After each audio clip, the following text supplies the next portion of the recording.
Hi, welcome to the 120 Show, where we're looking to find the next 1 in 20 successful individuals who are pursuing their passions so that you can too. And today I'm joined by Tripp Bowers. Tripp Bowers is a model from Los Angeles. Within the last year, he signed with Vision LA, which is one of the best agencies in the game. He is an elite company modeling for some of the biggest clothing brands money can buy. Deep down, Tripp has a lot to say and wants to prove to others that he is more than just a face. Welcome to the show. What's going on, guys? This is the first time that Tripp has ever been on a podcast, so I don't know whether to look at the camera, to look at you, but I'm in here. You're just right here, boy. We're right here, yeah. Oh my gosh. Right. Well, this is kind of cool. I was, we were kind of talking before that you're the first person fashion industry related that I've ever had on here. I always talk about how the arts span so many different subgenres. Of course. In that photography and film and music, and you know, there's so many facets to it. So when you started the fashion industry, when you started modeling and doing that stuff, what was it that kind of drew you toward that direction? I don't know. Ever since I was just like, you know, I started to hit like freshman in high school and I started to understand fashion and stuff. And then like my friends always like taking photos of me, and like just the love for fashion in and of itself, like just where it came from, like where it's going, it really like drew me in, and that's one of the reasons why I wanted to become a model. So that's kind of when you think about it, like, because something that we'll kind of get into, I think, just over the course of the conversation is when you really think about it, like obviously your image is what makes you money. Yeah, exactly. So what goes through your head when you're thinking about how to like brand yourself and all that stuff? You know, it's really crazy. Some of the kids that like are really less well known book the bigger jobs, as opposed to like somebody who has a ton of social media following may not book that very large campaign, high fashion campaign. So, you know, it may be nice to have a lot of followers, but at the same time, you don't want to brand yourself in a wrong way that's going to limit you to do certain things. That's kind of the way that I look at it, the way that my friends have explained it to me and stuff like that. So, yeah. That's really interesting because, you know, with social media, and because Instagram itself or Twitter is such a platform to be able to share a medium that you didn't, you know, you used to not be able to do that at all. Not like that at all. And I think in a way, maybe the modeling agencies and just modeling as a whole has probably boomed since then, right? Yes, it has 100%, because now it's not only like, oh, my like campaign or like my latest shoot is going to go in a magazine. Now, like people are like, oh, we'll pay you to post it on social media. You don't even have to come into a studio anymore. You can just take an iPhone photo, put it up, and that's how brands work, which I don't personally like that. I don't think that's how like fashion was supposed to be the whole time, but that's how it is now. So brands reach out, you know, it typically tends like people who have a larger social media following, brands reach out to them, and then so they get put on their Instagram page. So that's like a way of promoting their brand through someone's Instagram. And advertising is such a huge, huge thing in business, obviously. And something that's really, really cool about that is that now all of these advertisers are flooding to social media. Like, of course. Kim K, I've mentioned this like 4 times on the show, but like Kim K did like a $500,000 post. Yeah. Like somebody paid that much because the audience is that big. Yeah. And you know, the impact is that much. And impact, I think, is a big word because people like to look at people who are nice looking. Of course. That's why that industry exists, I guess, right? What kind of power do you think models do have on the way that things sell? You know, I think, so let's say, you know, you're gonna have a demographic. Let's say Tom Ford. How many 16 to 18-year-olds can afford Tom Ford? Not many at all. No, almost none, unless you know you're obviously born much wealthier than me. Okay, you can afford Tom Ford, but then you start getting up to like not even very many like 24 to 30-year-olds can afford Tom Ford. I mean, you're looking at like $4,000 or $5,000 for a suit. So like not many of those have it. But then you start getting to like the more wealthier, like they've worked in a business, they own their businesses, like the 35 to 50-year-olds, right? And then they look at a young kid on the front of a campaign, you know, he's good looking, he's wearing this nice sharp suit. They think, oh, I could look like that. You know, so I think a model, you know, if they like kill the campaign, they look really well, I think that's a large selling point, because if somebody looks at that and goes, wow, that looks really well, I would look good in that. And so I think that's a lot of ways that it could work that way. So, well, and something that's kind of cool that I just thought about is that you often don't really hear, or when you view models who are booking a lot and they're in a lot, like Versace and all the big campaigns, and you see them and you look at them and you're like, man, I don't know what they would say in this moment. That's what's kind of cool about this is like you're able to say that, look, I'm not just a face, I'm a person. Of course. Just wanting to do this is cool that you wanted to kind of open up and talk about all kinds of stuff. But that's something that's really interesting is I think sometimes it can kind of falter in that a lot of people maybe just look at the face. They don't really think of, and a lot of Hollywood it's like that. Nobody really knows the inside. I'm like, even with sports nowadays, there's a lot of talk about like how Kevin Durant just pulled, you know, or tore his Achilles, you know, the other night, and people don't really know how he's actually feeling. They assume, the media assumes and goes to that next level. When it comes to like speaking out for yourself, how much does that kind of, do you have to hold that back? Is it something that you kind of let out there? By speaking out for yourself, what do you mean?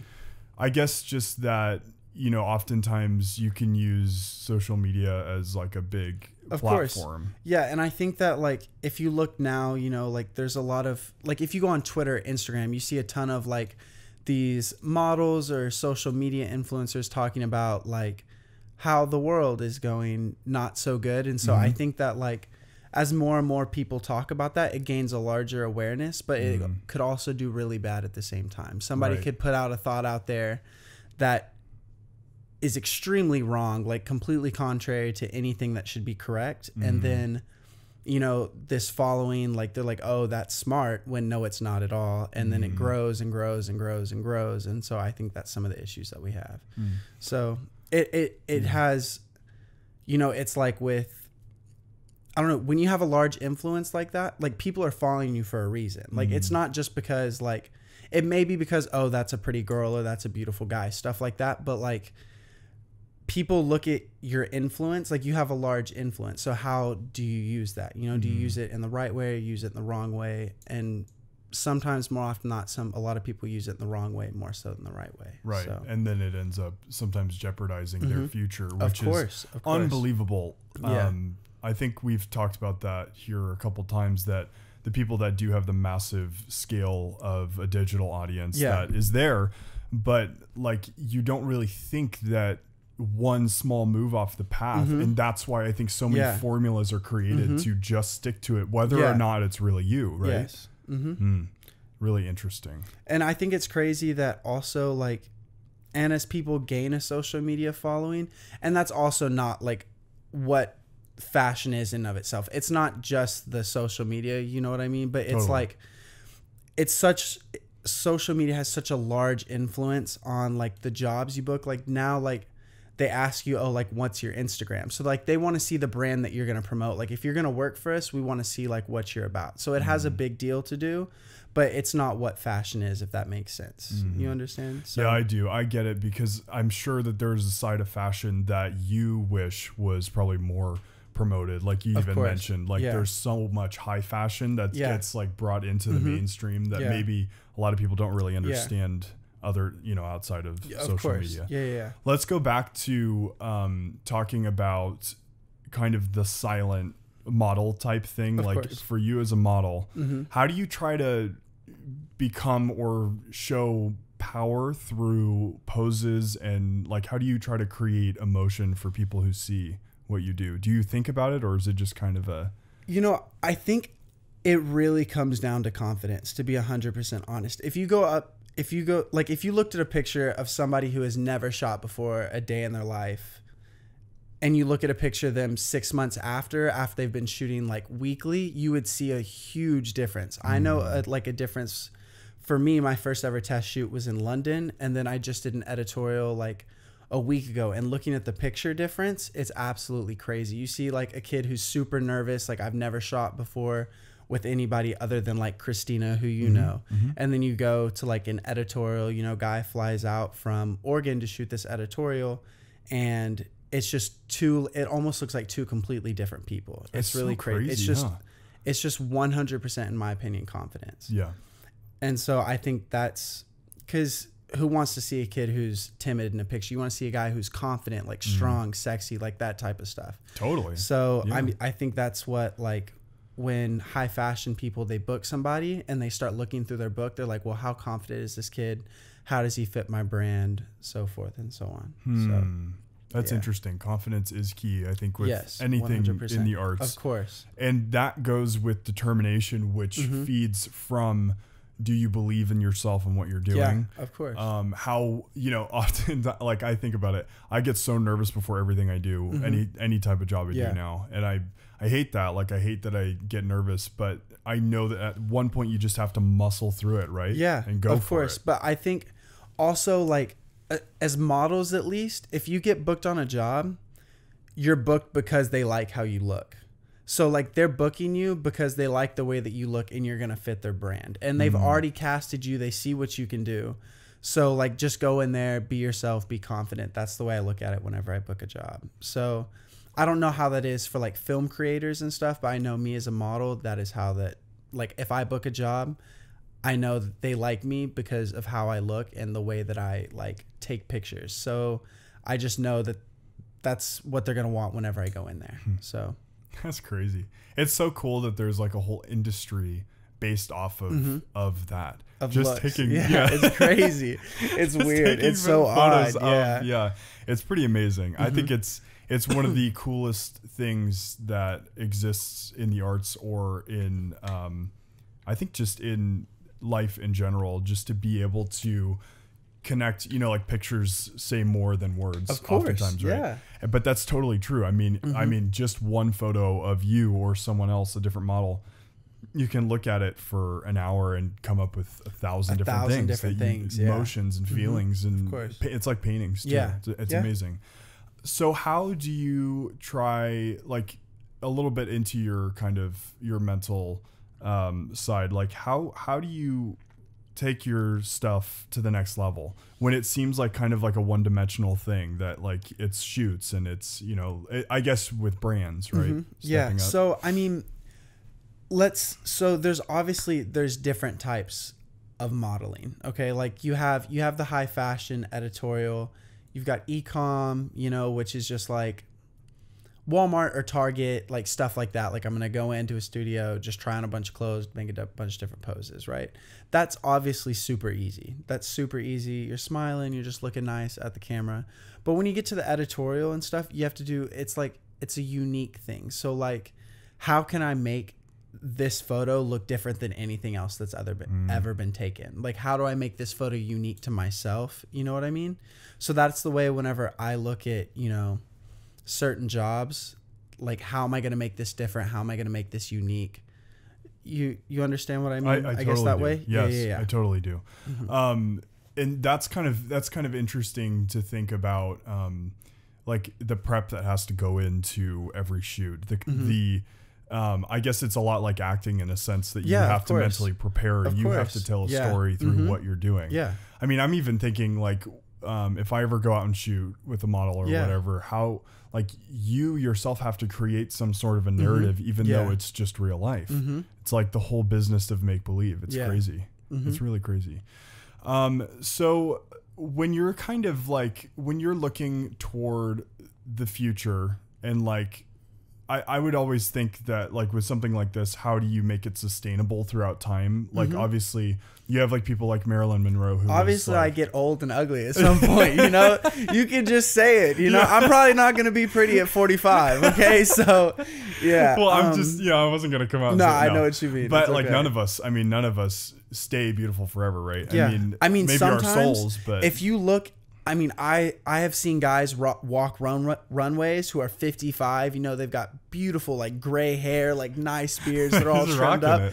They're doing great, you know. But is that going to be me at 45, 55? I don't think so. Yeah. So, you know, unless you're like Bella Hadid or Kendall Jenner, you know, I wouldn't say modeling is going to be like your career for the rest of your life, because it's obviously not going to be, you know? So like for me personally, you know, I've started looking into like acting and like commercials. You can do commercials forever, you know, like they're always going to need somebody in a commercial. So, and like all different kinds, you can be old, you know, just all different kinds of people you need in commercials. But mainly like what I've looked at recently is acting. You know, I signed with the talent side of my agency, so they've been sending me auditions, that sort of thing, been taking a few classes here and there, just working it out, you know, because as we've said, we're not going to be pretty forever. So on one day they're not going to want me as the face of YSL. So that's just how it's going to be. So totally. Anyway, but yeah, that's really, really cool. And something that's really, really key, I think, is versatility. If you as, you know, as somebody in front of the camera, if you're able to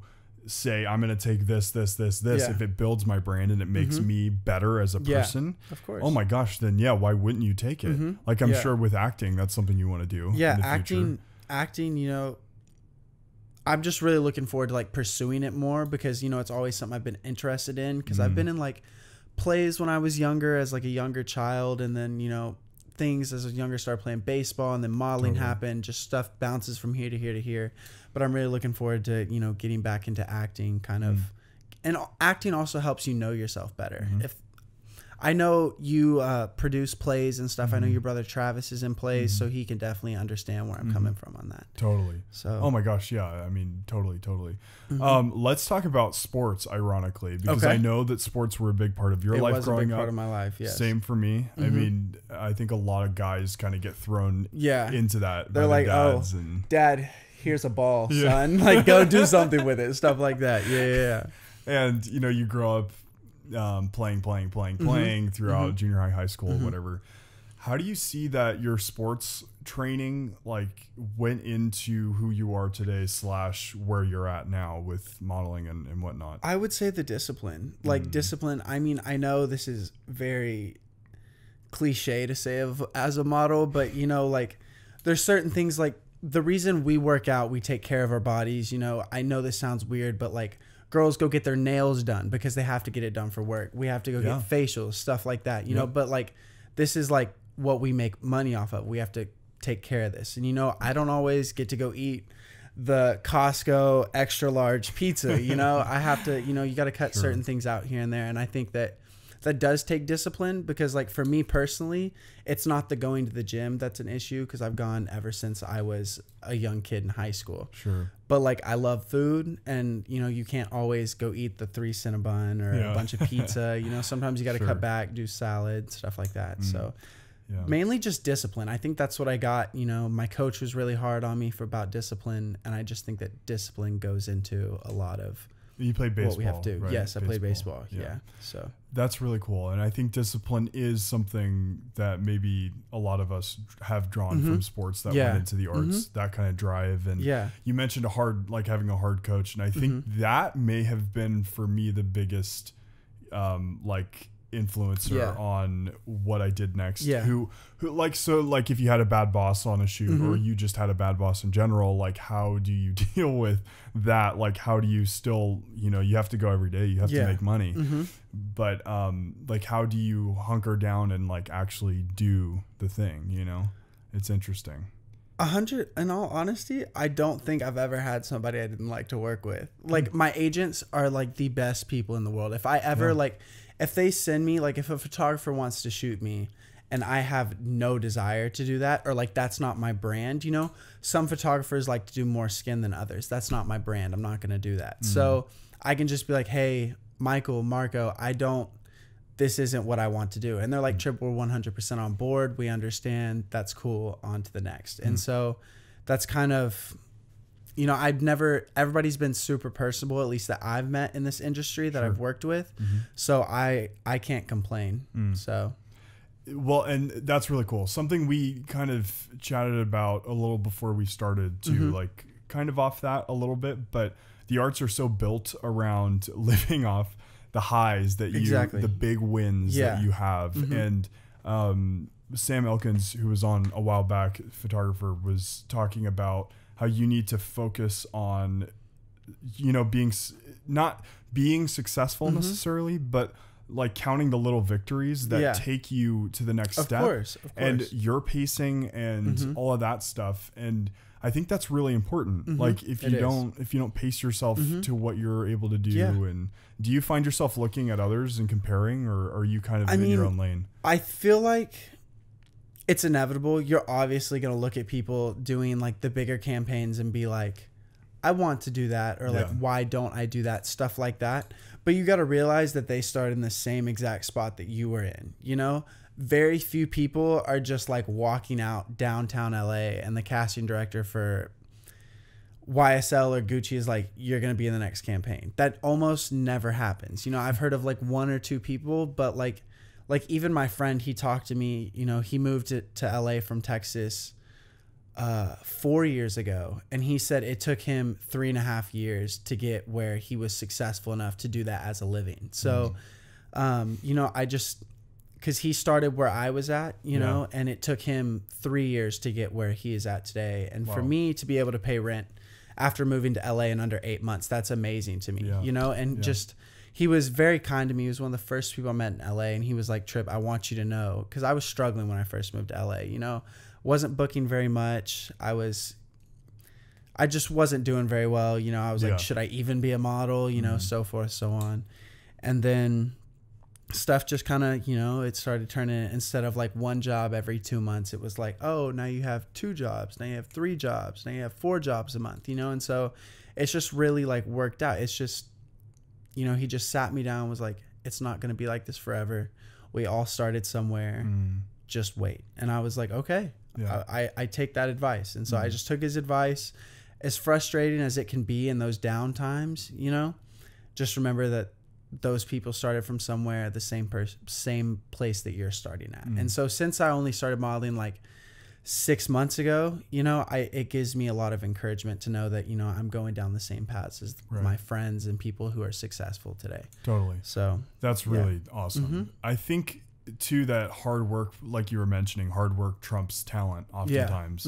People don't even think about that, but like a lot of the best and most known people that we know nowadays have like a little bit of, obviously have the natural talent, but then at the same time are putting in way more work than anybody ever sees. Of course. How important is it to put in that work in order to kind of reach those goals that you set out? Well, like when you look at it, how successful do you want to be? And whenever you see how successful you want to be, how hard are you going to work to get to where you want to be? You know what I mean? Because like if it's not that important to you, you're not going to work for it. But if you really want it, a kid will work his butt off to get to where he wants to be. So I think that's a very important thing. You have people who do, and you have people who don't. So if they don't care, they're just kind of like, whatever.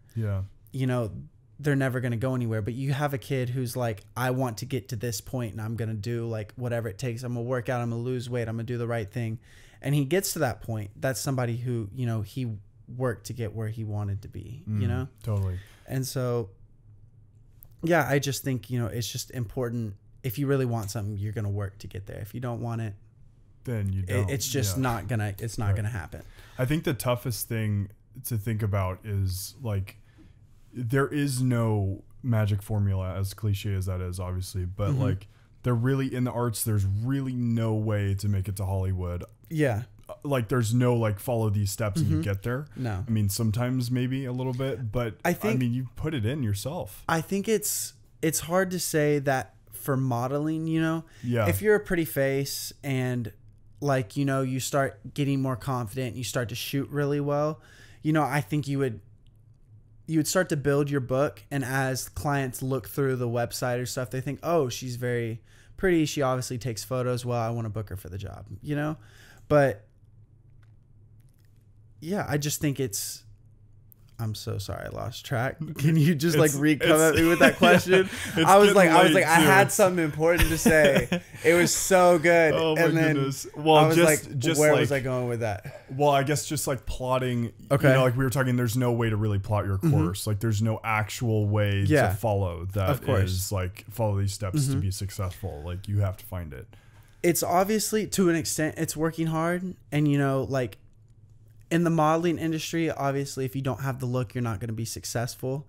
But to the point, it's different in modeling. You're either super confident, you take pictures really well, and you'll be successful, as opposed to acting. Like, you can actually like work on that. You know, I think working on taking photos, like, how do you take photos? Like, are they more unique? Are you super photogenic? How do you move? It's kind of like stuff like that. Because as you get more confident, that stuff becomes completely natural. And like, to you, no matter like what motion you make, if your arm goes out, whatever, like, you're going to look confident. You're going to make it look good. Acting, you work hard, you know, you get better at that craft, like being able to morph into that character, you know. But I think modeling, again, it just, for modeling wise, it comes back to a lot of confidence. So I think that's just, in my opinion, that's how it is. I agree. I think that's very important to understand. I think that you really can't just follow a formula. And people, I think some people feel like that's a way to slack off. Like, oh, I'll find my way somehow. Or like, but for me, it's like, if you're not booking stuff every week, what are you going to do if you don't have portfolio to build? What are you doing? You've got like castings and stuff, which is obviously you're dropping your face in front of new clients. You know, you're going to see like old clients. A lot of the, like, if I don't have something going on that day, like, I'm going to the gym, I'm hitting up photographers, you know, showrooms, like, hey, I need to go pull clothes, I want to go shoot. Because I personally don't like downtime. That's like a day that I'm not doing something towards my goal. Right. And so that's something I really don't like. Like, if I don't have something going on that day, I have to do something specific that's going to further me towards my end goal of doing a big campaign that I want to do. And so that's kind of the way that I look at it. So if you're not doing anything, obviously you can go run, you can go work on your body. You know, you can do, if you need rest, because I know a lot of times models get run down. They're shooting all the time. They have early call times. They shoot till later in the day. So obviously rest. But like, I told my friend this, she was going out all the time. She was trying to figure out why she was always sick and stuff. And I was like, you understand that your body is what makes you money. So taking care of yourself is a big deal. So like what you're going to eat, like what you're putting into your body, how you treat your body. Just remember that, like, this is like, as weird as this sounds, like, this is your company. This is what makes you money. This is what pays your bills. So it's very important, you know, to take care of yourself. But if I don't have downtime, I like doing stuff on my own that's going to put me towards that goal. So, well, this has been great. Let's take it to a break and then we'll be right back. Sounds good. All right. Yeah. That following, it's really tough. It is, because, you know, brands look at Instagrams and they think, you know, like, sure, the person may have 50,000 followers and he's getting 3,000 likes, you know. Pull the mic a little closer. I think we were a little there. There it is. Right here. And we're back. We're actually filming, so we're back. We're back. You know, I don't. It's not. I pushed it away right after. Good. I was like, you're good right there. Perfect.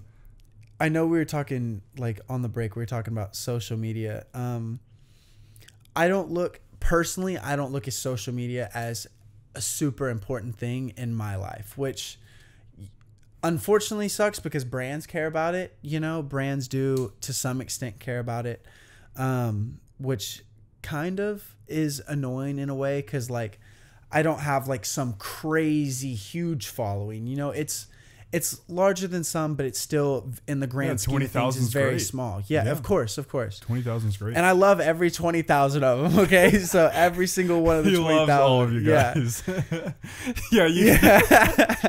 Anyway, we were talking about how funny. Like, before this, we were talking about how, like, you know, like, a lot of people don't even know what he sounds like. Yeah. You know, I mean, we mentioned that earlier, but nobody knows who you are. You guys hear like a 6-second clip of me singing or like dancing or something like that, but nobody like knows. Instagram is so, like, it should have nothing. If Instagram got deleted, it'd be the best thing ever, right? Nobody would know what to do. But like, Instagram, you see the outside of a person. Like, what if you think this person is so cool and is like, you think that they are so awesome, then you meet them in person and find out they have the worst personality you've ever met in your entire life. Yeah. And that also goes vice He's versa. basically saying that's him. Yeah. No. What? No. I'm very nice in person. No. But Oh my gosh. I think that, you know, social media in the grand scheme of things is so small. It is such minute, but it sucks that these days that so many people, you know, it's so important to like kids these days to have like this huge social media following, and they look up to people who like 90% of the time are putting stuff out there that like doesn't matter. Right. What? It doesn't matter at all. Like, how does that like positively affect you and me? It doesn't. Yeah. It's mindless stuff. Oh, Jake Paul.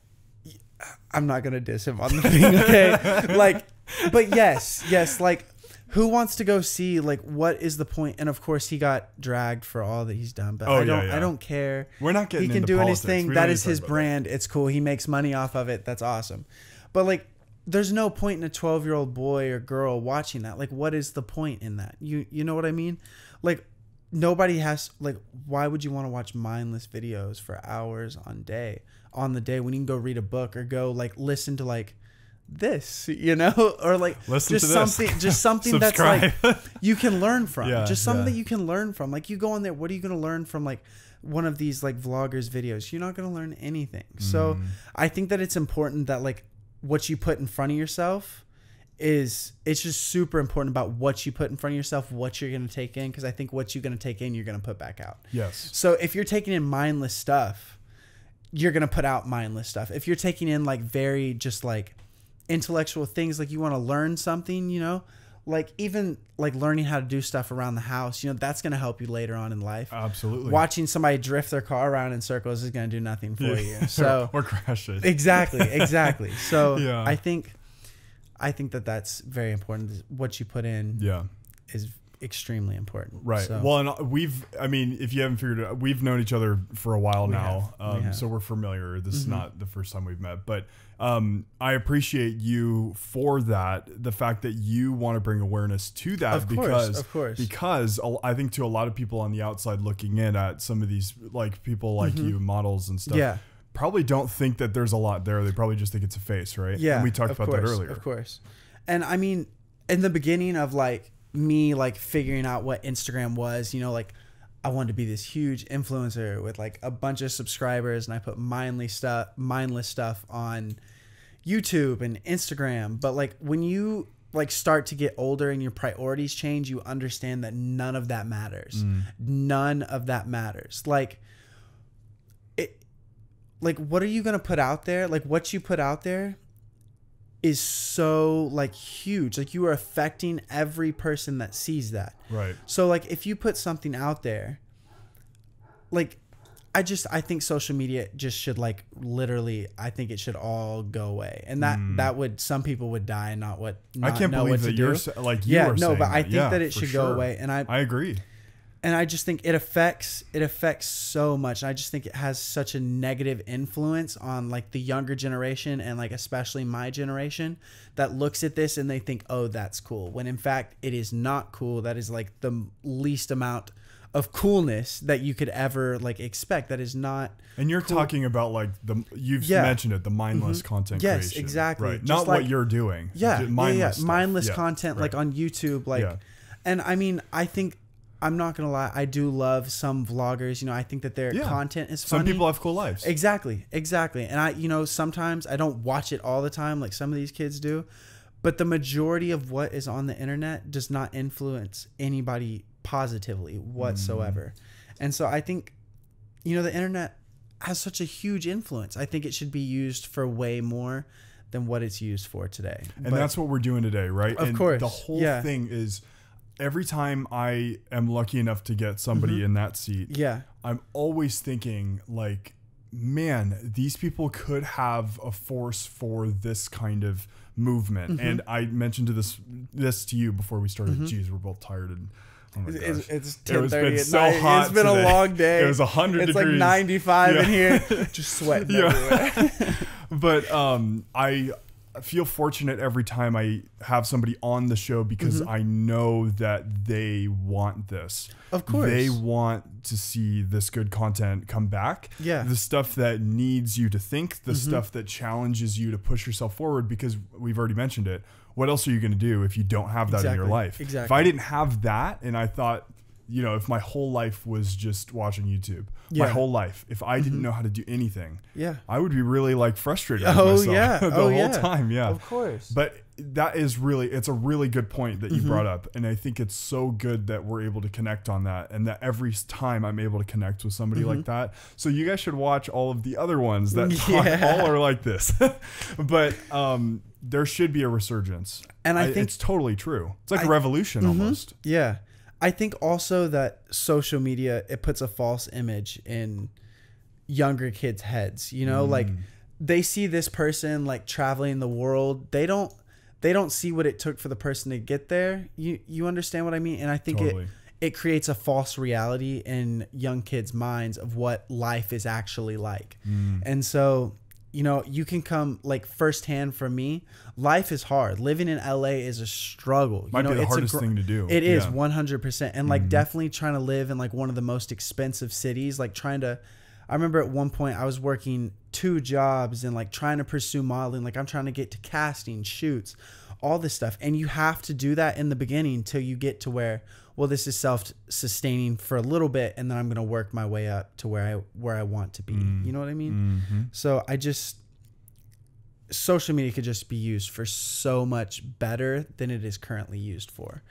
And I think you can kind of speak to this too, but I think you and I and some of our friends and people that we know like use social to promote the work that they're doing. Yeah, of course. More than the stuff that you've mentioned. Like, and I think, why would you do it for that? Yeah, I don't know. I mean, I think in a way, you know, for some people, they make their money off Instagram. I understand that's their full-time job. Okay. Good for them. Of course. Better Honestly, than us. that is great. All you have to do is take pictures, post on there, you make money. That's awesome.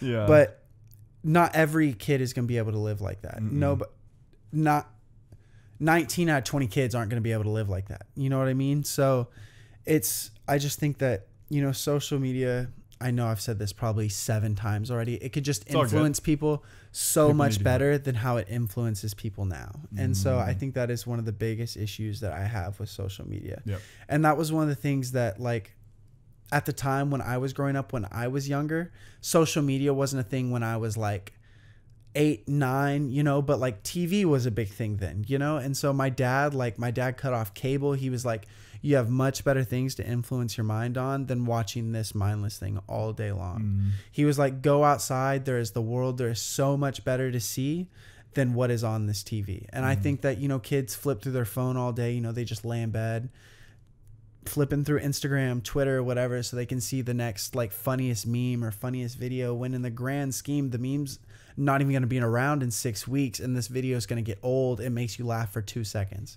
And I think there's so much more to do in life, and I think that so many people miss it just because of this little device right here. I think it's crazy. So, and part of me, it makes me very sad, you know, because I didn't have a phone till I was like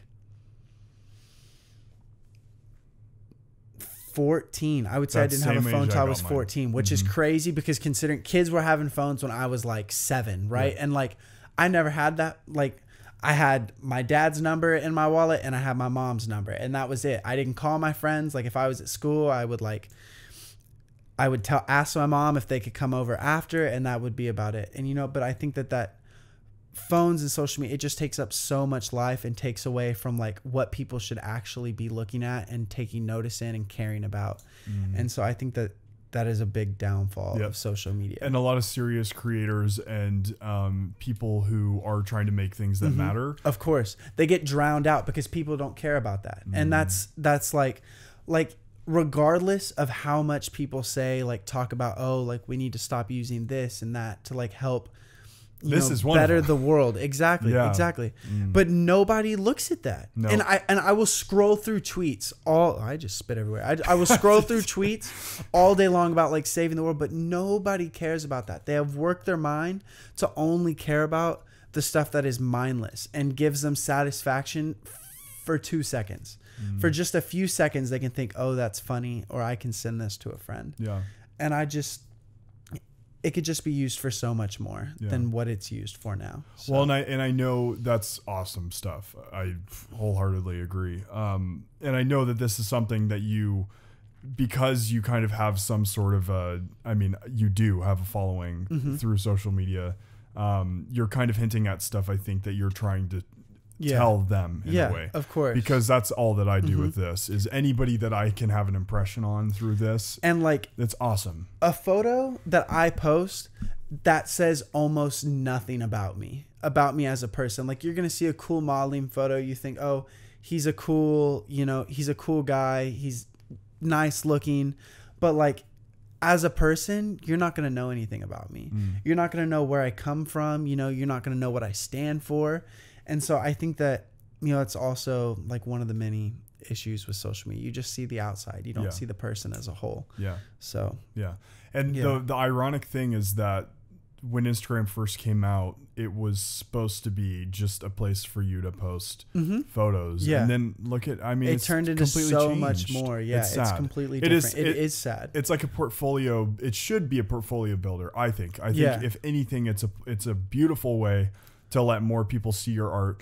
Where in the past, it makes it totally makes you appreciate. And I mean, I've looked at people's Instagrams and been like, this content is inspiring. This is stuff people should see, And unfortunately, I don't think my Instagram always looks like that, which, you're your worst it's a work. It's a work in progress, you know. But I think it sucks that, the people who have the best content, the best intentions, the smartest people that are trying to like inform people about things that they should know and influence them for better get so drowned out by mindless things. And I think that is one of the biggest issues. Yeah. So, and I understand like using social media as like, I know businesses have social media, like actual businesses. So like, in a way it's nice, but at the same time, there's so much more on social media that negatively influences as opposed to the very minute part of social media that positively influences. Totally. Yeah, totally. And the thing that's crazy to me is you mentioned this, like, instead of doing mindless things, you want to go out and create, you want to go out and do that stuff. Exactly. But like, if you're not thinking about that, if you don't even know that that's what you could be doing, like some people don't, like you said, some people don't even know that being, besides doing their homework or whatever, they don't think that you can be productive in a way that's fun. And I think that's where I think a lot of young kids like maybe act like you said, or they do sports and they get into that. That's great. That's awesome. But even then now, I think you're right. There's like a lower, younger generation that is coming up that doesn't know the morals or doesn't know the things that they should know that we were lucky enough to grow up in. Yeah. It's really interesting. Yeah. I mean, it's just like when you grow, like as I like walk through the store and stuff, I know as a 100% fact, when I was a kid, my dad would he was working to teach me things as a young kid. It wasn't like, oh, here's the iPad, watch whatever you want on it while I go grocery shopping. You just sit in the basket and mind your business. My dad, I know, because he would tell me, my mom would tell me, when I was younger, they kept me away from all that stuff. I didn't have video games. I didn't have TV. My dad wouldn't even let me watch movies that often on the little DVD player that we had at the time.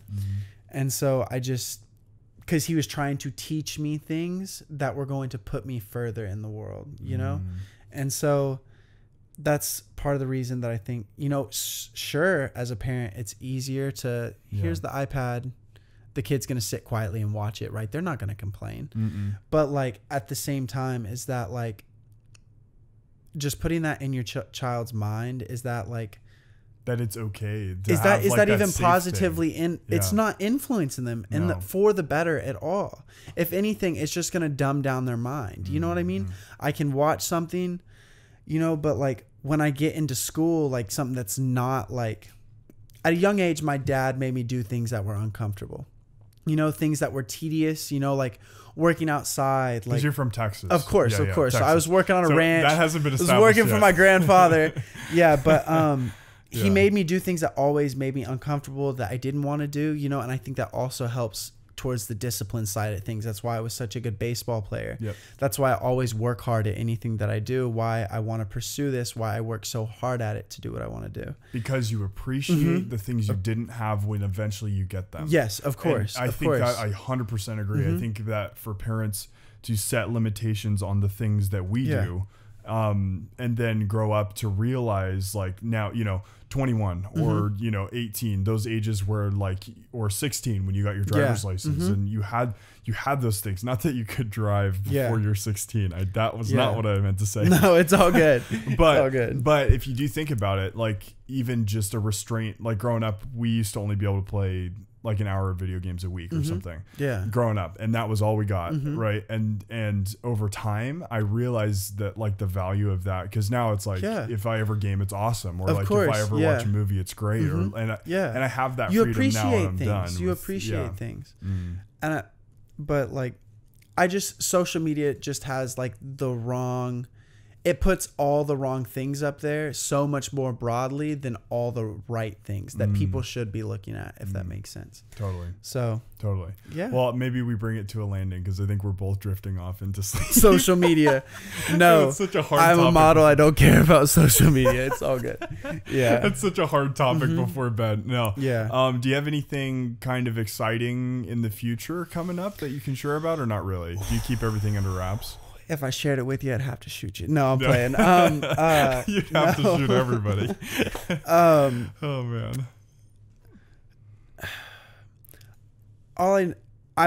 If I could say one thing, I'm just super grateful for my agents. They have, they're working so hard to get me work, and everything's starting to pick up. When I first moved to LA, money was a big issue. It was a big issue because, I was going month to month. Now it's kind of like, oh, I'm good for the next 2 months. And then, like, just working that way, and anything big coming up, I don't really talk about it till it's 100%, and then, people will find out.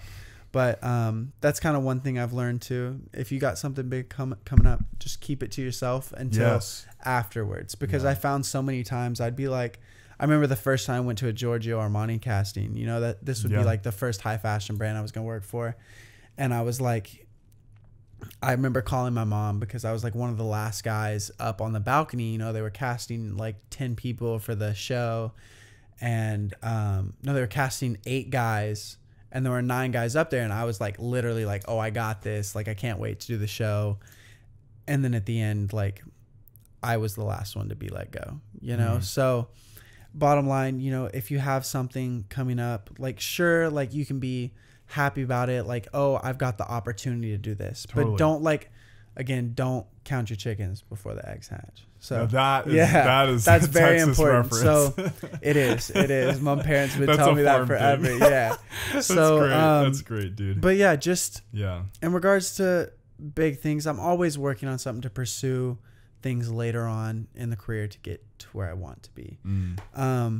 But as of right now, yes, there are obviously things going on. But like I said, when they happen, you'll see. Then people will see. So that's pretty much it. Well, and to find Tripp and see what he's doing, go to, what is your tag? Tripp Kilpatrick? It doesn't matter. No, but it's Tripp Kilpatrick if you guys really would like to go check it out. Yeah. So anyway. And see what he's up to and all that stuff.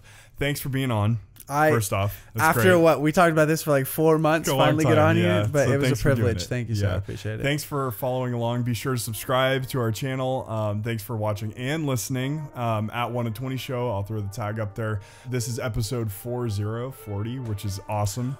It's crazy, and we're just about to pass 1 year, which is amazing.